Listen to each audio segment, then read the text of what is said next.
In this video, I'm going to talk about the 5 things that you should know about the Samsung Galaxy A34 5G. Hi there guys, I'm Nikhil from GreedyTech. Let's get started.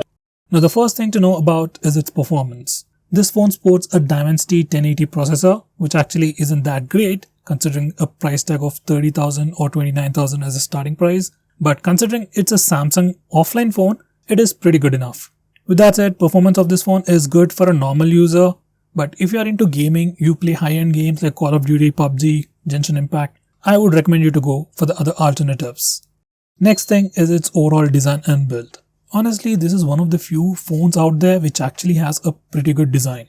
And this phone also comes with IP67 dust and water resistance, which is once again pretty rare in this price segment. In fact, this IP resistance might be one of the reasons why you might want to consider this phone over other phones which doesn't offer it. Especially if you travel a lot outside, maybe you're a salesperson who travels on the road a lot, then for people like them, you might want to consider this particular feature a bit more.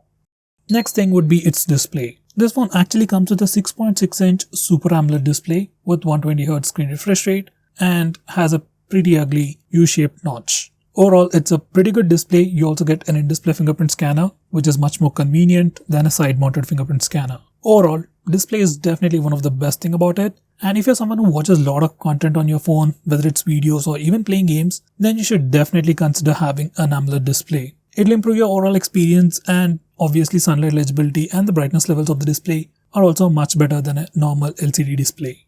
Next would be its cameras. Now this phone comes with a 48 megapixel primary camera with optical image stabilization and a 13 megapixel camera for selfies.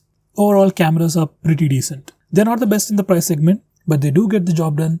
And you also get the wide angle camera and the macro camera, so you get the complete camera package, which seems to be missing on some of the latest phones launched.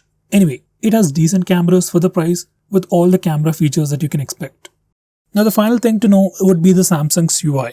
Now Samsung One UI has come a long way, and overall it has improved quite a lot. Its overall user interface has been much smoother with a lot more features to add, and you can further customize it with its Good Lock application.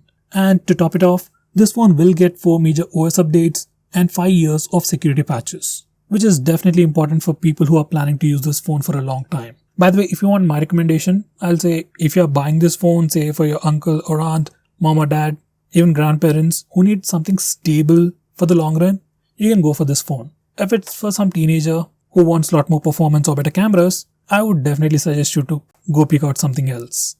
Say like the Pixel phone or the Nothing phone, or you can even consider phones from iQOO, which offers great cameras and performance as well. So guys, that's pretty much it for this video. See you tomorrow.